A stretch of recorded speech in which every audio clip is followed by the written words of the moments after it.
Uh, I'm joined on the Crispin Flintoff show by John Pring. How are you doing, John?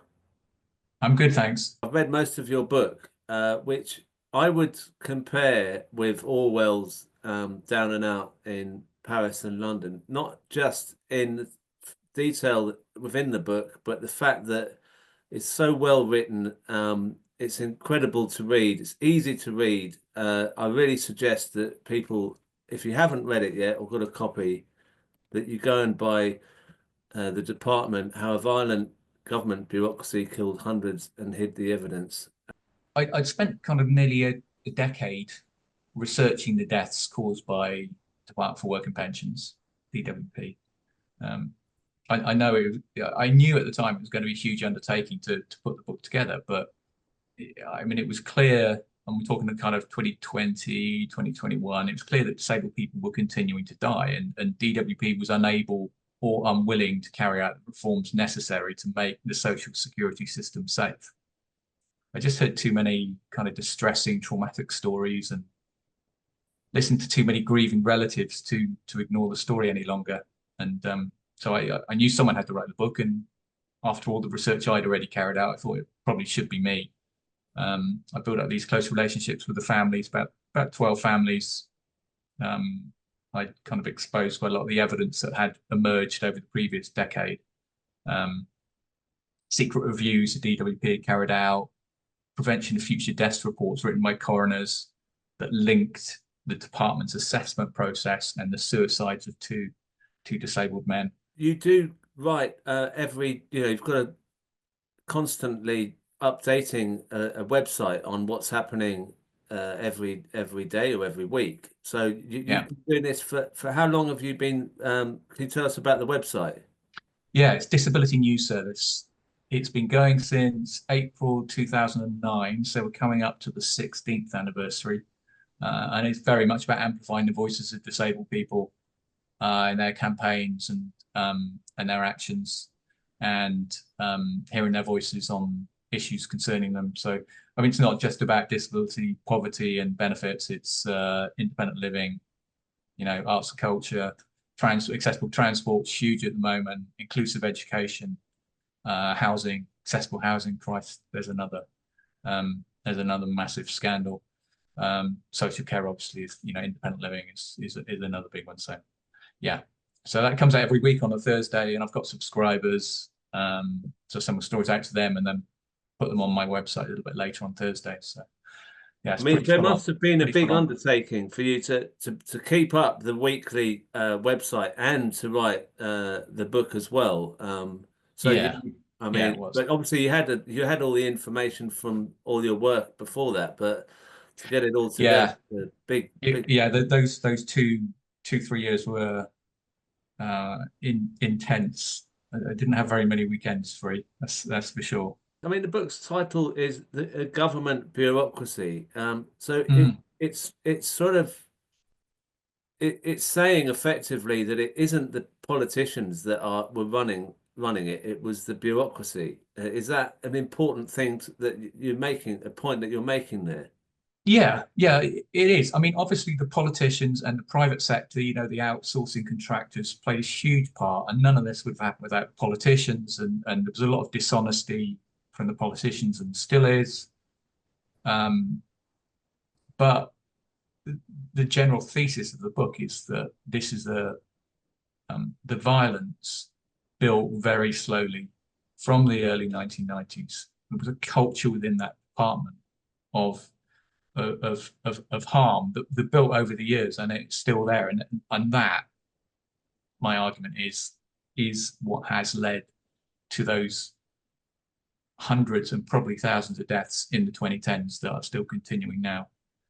So yeah, it's something that I worked with Dr. China Mills on a couple of projects, including the deaths by welfare timeline, which was really significant and gave me a kick to start work on the book. And she introduced this idea of slow bureaucratic violence to me, and it wasn't her original idea, but there's some and there's a bit right at the start of the book from So this is an academic from the States called Rob Nixon, who wrote this in the context of environmental harm.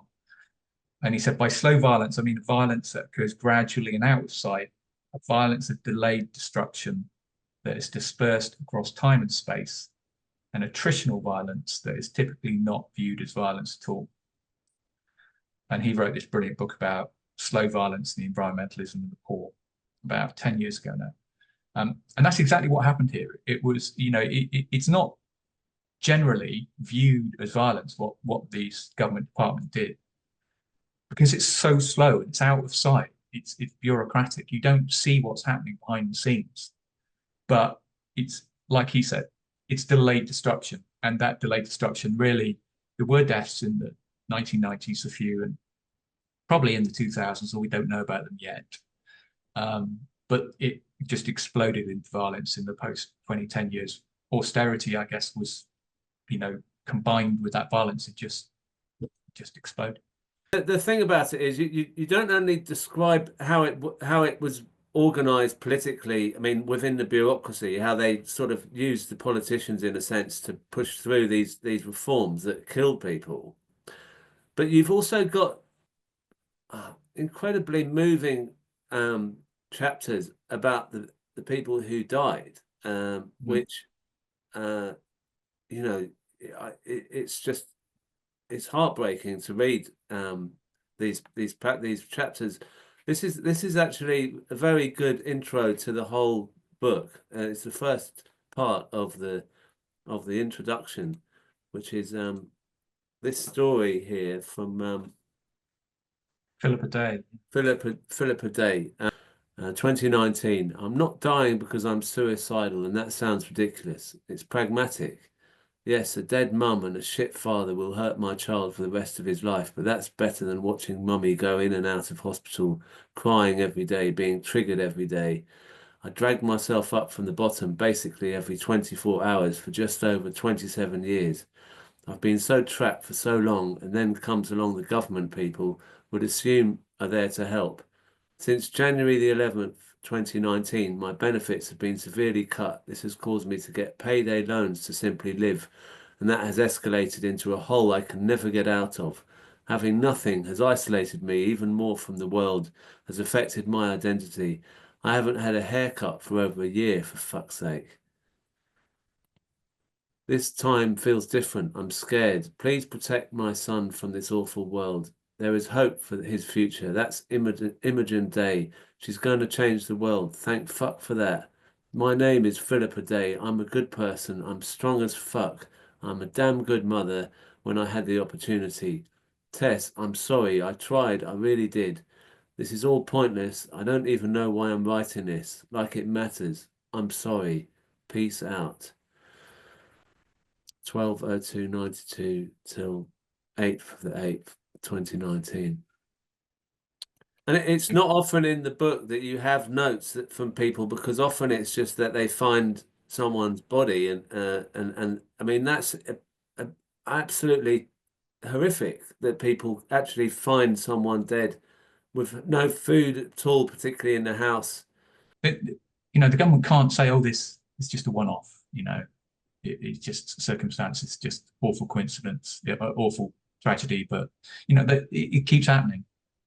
And then obviously there's also the many suicides as well, and lots of other harm as well caused by this process. Not just people dying. It's people causing immense harm to their mental well-being. I mean, I've had I would normally, over the course of a year, I guess I would get maybe one email every month or two from someone saying that they're really suicidal because of what the DWP is doing to them. And just the last week, because of the proposed cuts I've had, I'm getting off about 10 now. So it doesn't sound like a huge number, but remember, not very many people will be aware of what I do. Yeah. So if you multiply that by how many people are out there, these are really, really worrying figures, and they absolutely terrify me at the moment.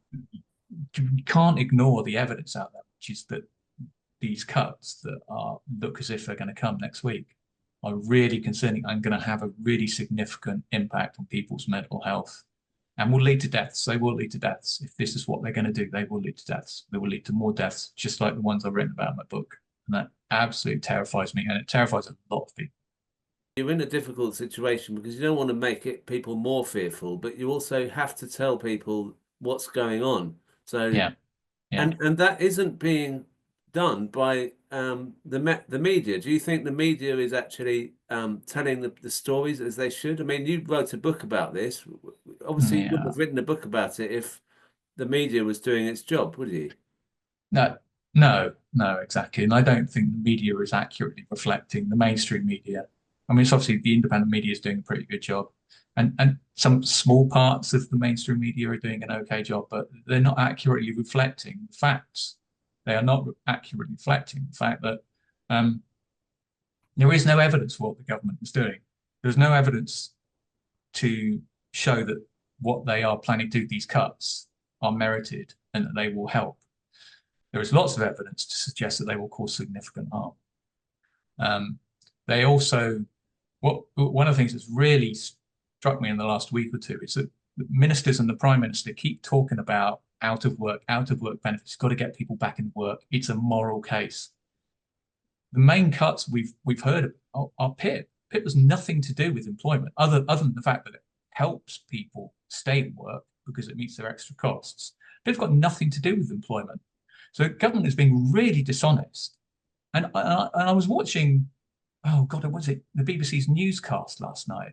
And I could not believe the nonsense they were talking about these cuts. They kept on going on about out of work benefits, but they're talking about PIP. PIP is £5 billion coming out of PIP. PIP has nothing to do with employment. It's not going to help people get back to work by cutting PIP. I couldn't believe it. These are some of the best journalists in the BBC, and I could not. I had to switch it off in the end. I just couldn't cope with it anymore. And they talk about the moral case for these cuts, and it is immoral to make disabled people um, pay the price for what they're doing. Immoral, absolutely immoral. It's clear that people are going to be in despair, Yeah. and the government is not budging on this, it seems. They are sticking to this idea they have to make cuts. How do you compare this government with Mm. former governments? Is this just the same, or is this a scale that's greater than you've seen? No, it's a really interesting question.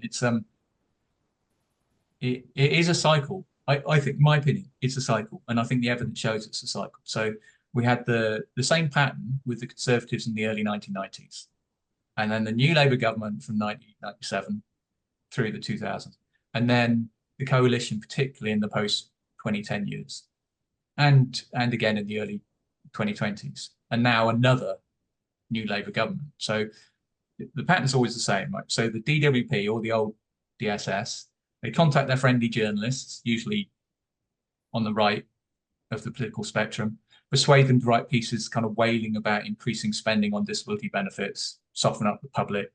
Then ministers join in, blame benefit claimants for the country's financial problems, insisting that they need to be firm but fair, benefits are spiraling ever upwards. And then they introduce this strict regime, harsher assessments, tougher sanctions if the claimant doesn't comply, and then people start to die. So it's the same department doing the same things it's done for more than 30 years. And you can look at it, right? I was looking at this again last night in preparation, and this 20% figure is really interesting. So 1995, Peter Lilly, who was the Conservative Social Security Secretary, talked about, and this wasn't the PIP forerunner, this was the out of work disability benefit. So it was invalidity benefit, they were going to put it onto incapacity benefit. And he was saying it was likely that about 20% of those who previously qualified would not do so under the new process, right? Fast forward 2010, George Osborne, postal, new austerity chancellor under the Tory coalition, was whinging about disability living allowance being £11 billion a year. So he announces cuts of 20% to spending on working age, DLA, at the emergency budget in June 2010. And now we fast forward to today, we're talking about 5 billion in cuts to PIP. Now, the 2023-24 spending on PIP was about 21.7 billion, I believe. So again, 5 billion, that's about 20%. So that's the same proportion as it was in 2010 under Osborne and in 1995 under Peter Lilly. This 20% figure seems to be the figure that the DWP and its predecessors always go for. So well, maybe they do that in conjunction with the Treasury. I don't know. We'll find out in 20 years' time, I guess, when the memos are in the National Archives. But that seems to be the figure that they always alight on. It's big enough to keep the Treasury happy, but it's not so big that, you know, people will be marching with their pitchforks down Whitehall. They think that's just about as much as they can get away with. It seems to be the same figure every time, 20%. Isn't this an issue of, you know, will those Labour politicians or politicians in general get a backbone and speak up against the bureaucrats who are telling them to cause the death of countless people that we've seen and we've written about? Isn't that what we should be saying? I mean, those people are not originating this policy. This isn't from Liz Kendall or whoever else they put at the front of it. It's from someone else, and they should be told, you know, why can't you just say no to those bureaucrats? And again, we go back to, oh God, I think it was late 97. I think it was really in the first year of the new Labour government. And they brought in those awful, they were talking about awful benefit cuts at the time. And again, there's minutes from the cabinet meeting that are in the National Archives. And they show that Tony Blair was doing the same thing. He was having meetings with backbench MPs. I mean, I don't think this is a big secret. He was having meetings with backbench MPs trying to persuade them, and ministers were saying, we have to do this. It's the right thing to do. It's the moral thing to do. I don't know if he used the word moral, but he was getting pretty close to it in the minutes from what I remember. So yeah, and they are doing that now. I don't know. Every one of the 650 MPs cross parties got a copy of my book. There was a brilliant fundraising effort by crowdfunded by disabled activists, people like John McArdle and Ellen Clifford were behind it, and it was absolutely fantastic. And they raised enough money. We delivered the books to Parliament in September. I found it really difficult to even get MPs to acknowledge that they'd received it, that book. They really didn't want to admit they'd got the evidence, which is really shocking when disabled people raised the money to do that. Just said, right, here's the evidence. So you've got it. We know the welfare reforms are coming. We know the cuts are coming to Social Security. Here's a book that shows the damage that's been done in the past and could be done again. The other thing is that what's happening in this country has been under observation from the United Nations, who have been critical of this government. I mean, not this government, the last government, but obviously this government's going further than the last government. So what have the United Nations been saying about the way that the government's treating disabled people? Yeah, so it's not it. So the main committee that we've been interested in over the years, and again, disabled activists, and I make it absolutely clear here, my work followed my book. We really couldn't have happened without the work of grassroots disabled activists. I just built on what they'd done in the early years, the post-2010 years. They were way ahead of what I was doing, way ahead. And they managed to get the UN Committee on the Rights of Disabled People to investigate the UK in the early mid 2010s. And that committee twice found the UK guilty of grave and systematic violations of what's called the UN Convention on the Rights of Persons with Disabilities. It's its official name. Largely because of its DWP failures, disability, poverty, and benefits. And then they came back again 12 months ago, and they were again finding it. There's still grave and systematic violations. And they talked about, you know, the committee actually said 12 months ago, they're appalled by reports of deaths linked to benefit claims, the disturbingly consistent theme following denial of adequate support. And then earlier this month, another UN committee on economic, social, and cultural rights um, concluded that the welfare reforms introduced in 2012, 2016 had disproportionately affected disabled people, low-income families, workers in precarious employment. And it called for, right, so they called for increased spending on social security and for the government to take corrective measures, just as this government is preparing to cut social security. The government, as it's preparing to cut benefits again, disability benefits again, is refusing to comment on the conclusions of that committee. I've tried last week, tried the week before. They're just not. They just give this ridiculous statement about their benefit reforms. They are not commenting on the conclusions by that UN committee and whether they will follow their recommendations. So, I mean, I think that's pretty disturbing, but it doesn't surprise me. It's a DWP. Finally, on this, it's like manslaughter that we're talking about, and that's probably the kindest way of putting it. For what the governments have been doing since, you say, John Major's government on this issue. Is there any chance that there could be justice found for those people's deaths? Do you think that's something that we should be looking at in the long term? Oh, yeah, absolutely, and that's one of my big targets for this year is to push for a public inquiry into the deaths over the years. And there's a lot of support for it. And John McDonnell put down a brilliant early day motion, got support from 19 MPs, but that's without the Lib Dems. And the Lib Dems are making some interesting noises on work and pensions and around the DWP.